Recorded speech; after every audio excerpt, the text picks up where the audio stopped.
Bonjour Ariel Dombal. Bonjour, joie d'être ici. Merci d'être Mmh. avec nous. Vous êtes de retour avec Iconics, un nouvel album dans lequel vous rendez hommage aux femmes de votre vie, celles qui vous ont fait rêver, inspirer, grandir aussi. On croise Marilyn Monroe, Marlène Dietrich, Brigitte Bardot, Joséphine Baker.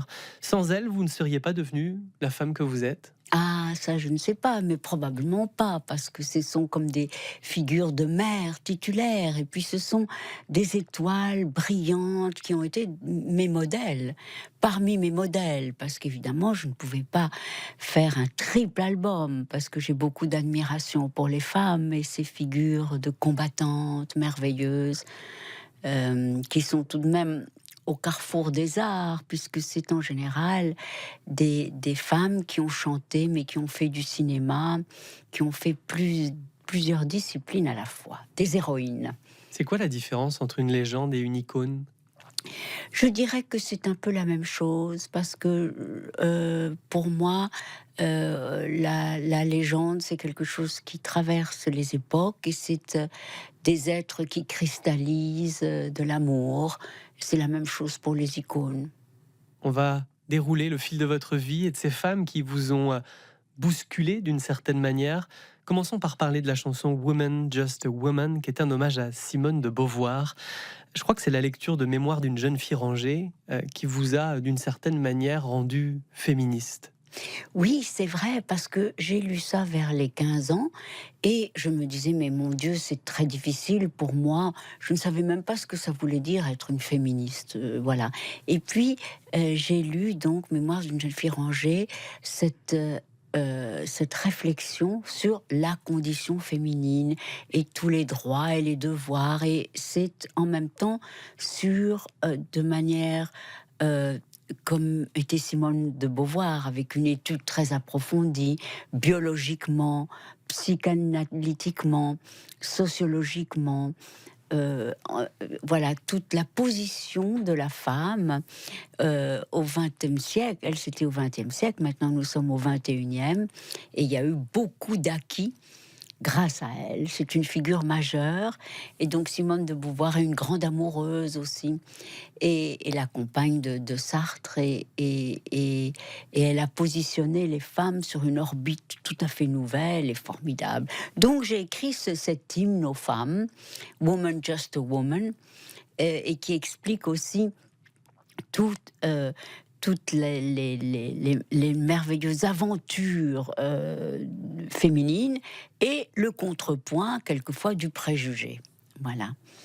C'est quoi être féministe pour vous, aujourd'hui, en 2024?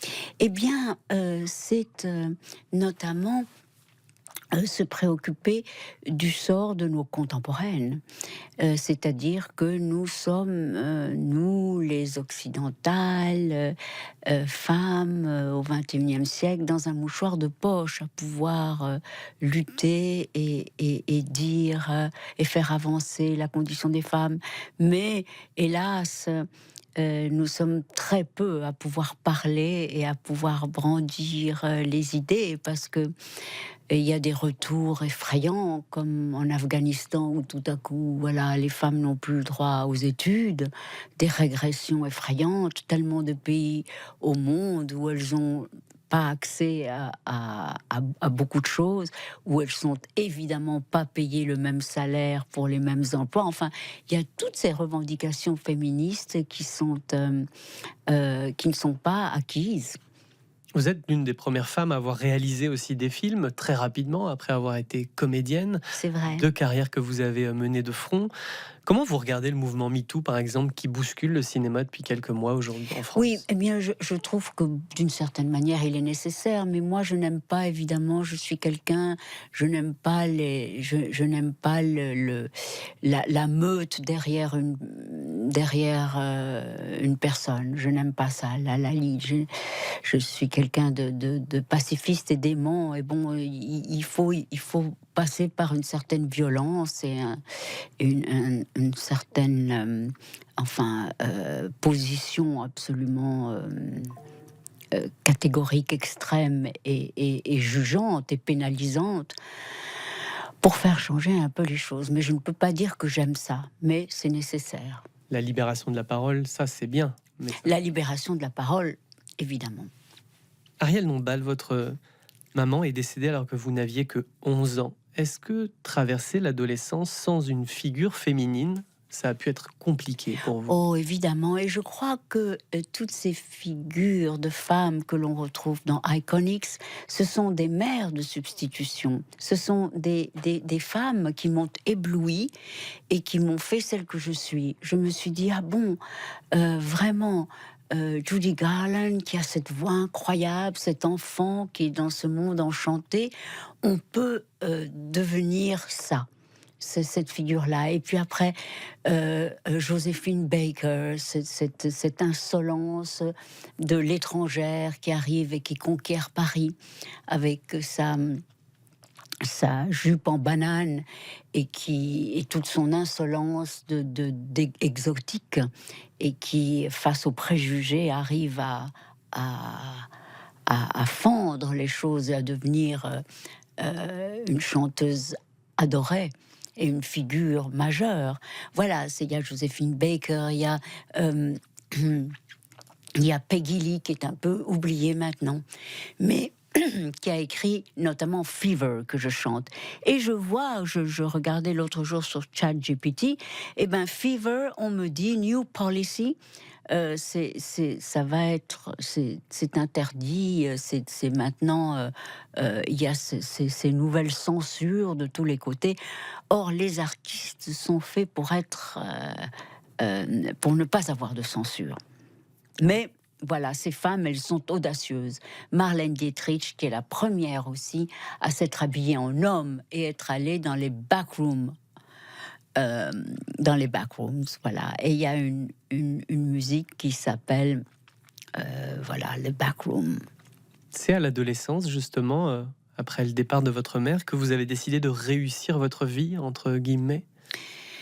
Oui, oui, vous savez, c'est toujours comme dit Cocteau, mais toutes les adolescences, c'est des sortes de no man's land où on se cherche, où on passe par des abîmes de fragilité, où on ne sait pas où aller, où tout est obscur, où on se dit quel sentier prendre, quel être vais-je être, où vais-je pouvoir être.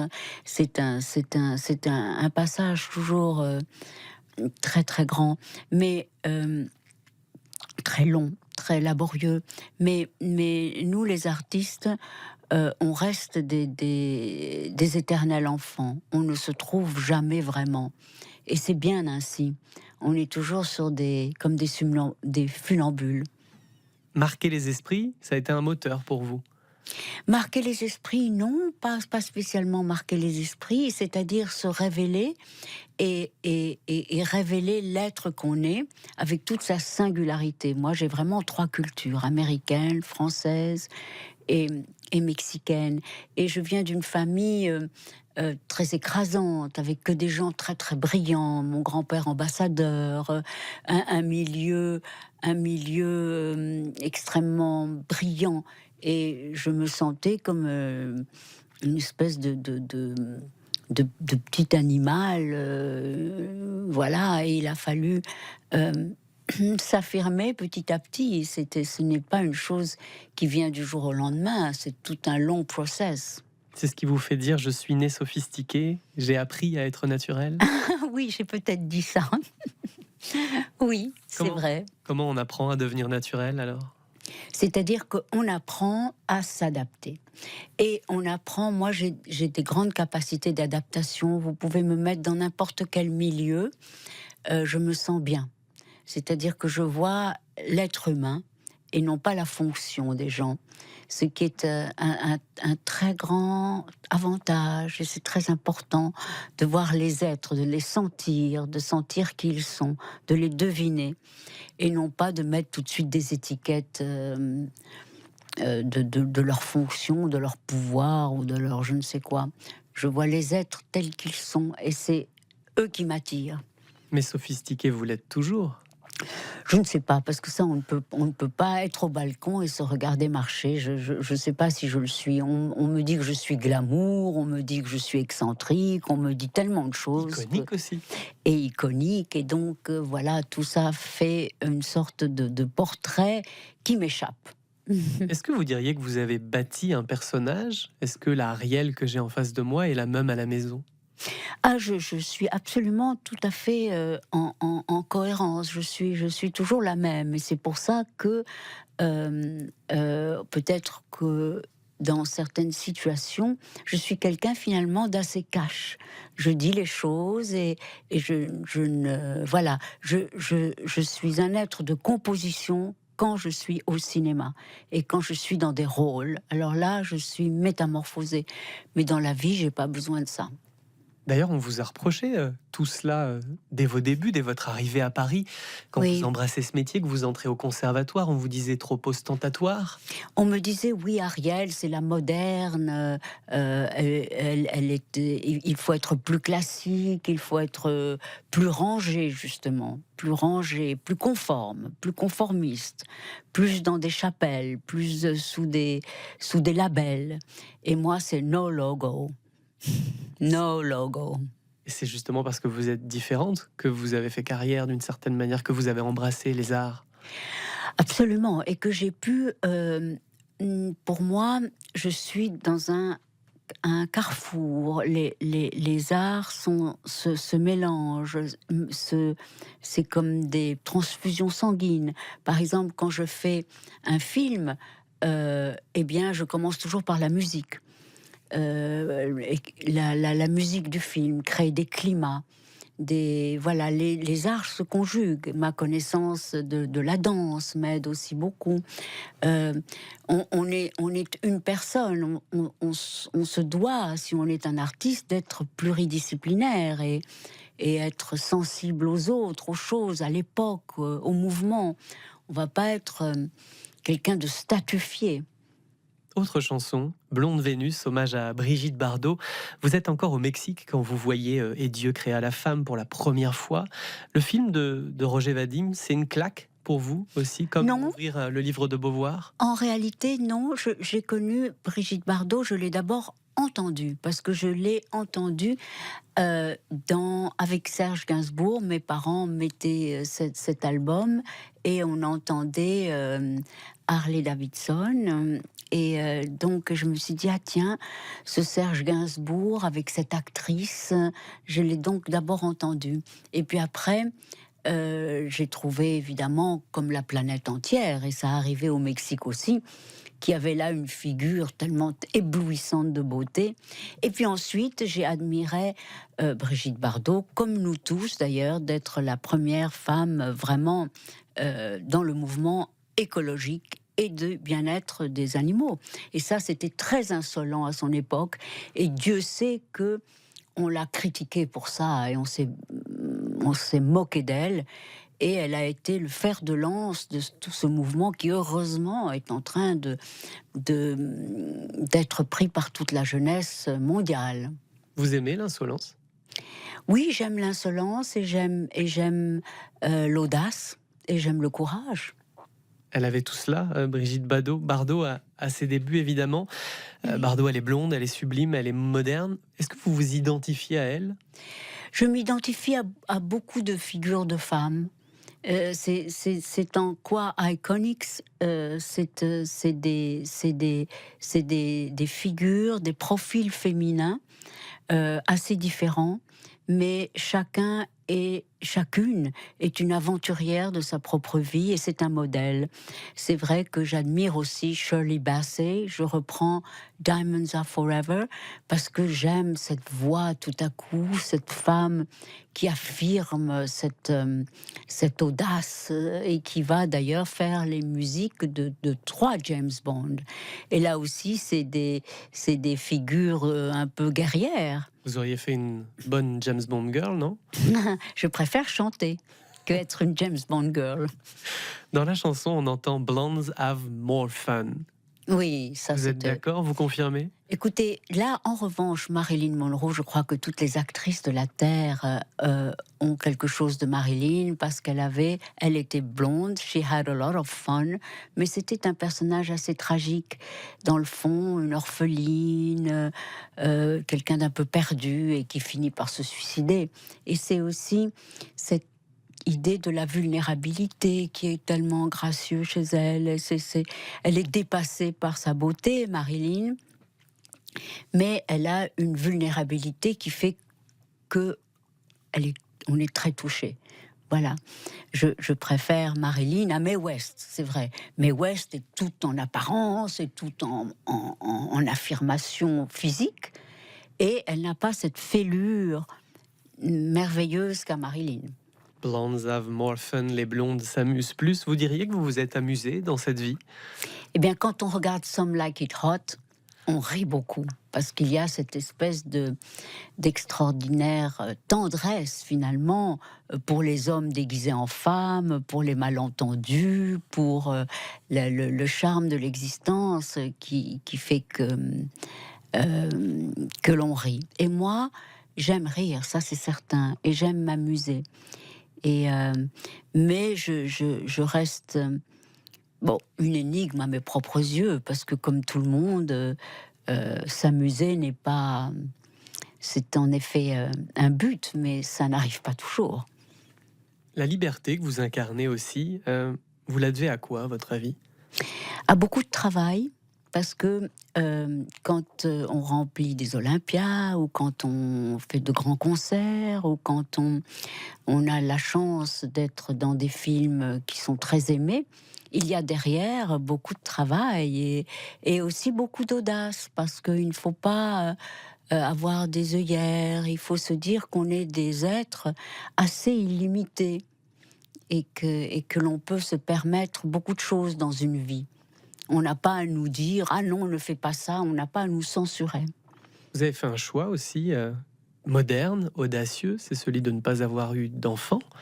Oui. Il fallait oser d'une certaine manière s'élever contre cette pression sociale. Voilà, alors c'est aussi une énigme pour moi, mais je me suis toujours projetée comme quelqu'un de totalement libre et comme une éternelle maîtresse, comme une éternelle amoureuse, et je ne me suis jamais protégée, je me suis jamais projetée comme une mère.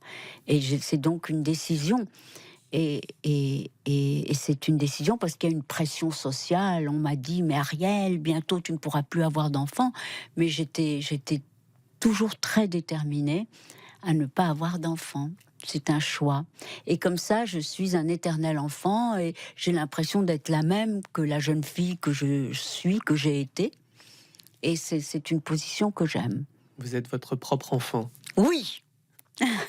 Est-ce que continuer de chanter aussi, c'est continuer de vous amuser? Continuer de chanter. Là, nous sommes là pour promouvoir Iconics, qui est mon dernier album. Et j'ai fait tellement d'années de chant, de conservatoire, des concerts, des albums. Et là, j'ai eu envie de faire cet album qui rend hommage à certaines figures qui ont compté pour moi. Et voilà, et j'en suis heureuse. Marlène Dietrich, elle chantait encore à l'âge de 75 ans. C'est vrai. Et puis, Marlène Dietrich, ce que j'aime, c'est aussi son insolence d'être la première femme qui s'est habillée en homme, la première femme qui a voulu être celle qu'elle voulait être, c'est-à-dire métamorphosée dans chaque film. Voilà. Et puis Cocteau disait « Ah, Marlène Dietrich, ce nom qui commence comme une caresse et qui finit comme un coup de fouet ». Ça, c'est Marlène Dietrich. Mais c'est une figure, maintenant, je pense que plus personne ne la connaît. Mais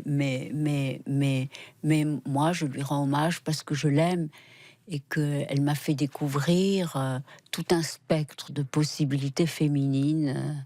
Vous croyez qu'on oublie vraiment les légendes? Oui, je crois, oui. Tout le monde s'oublie un jour, oui. Vous savez, vous pouvez guère citer plus de 3 actrices du 19e siècle et bientôt du 18e, n'en parlons pas, et du 20e, oui, et puis du 21e, oui, ça c'est certain. C'est un fait. Mais c'est pas mal l'éphémérité aussi, participer à une époque.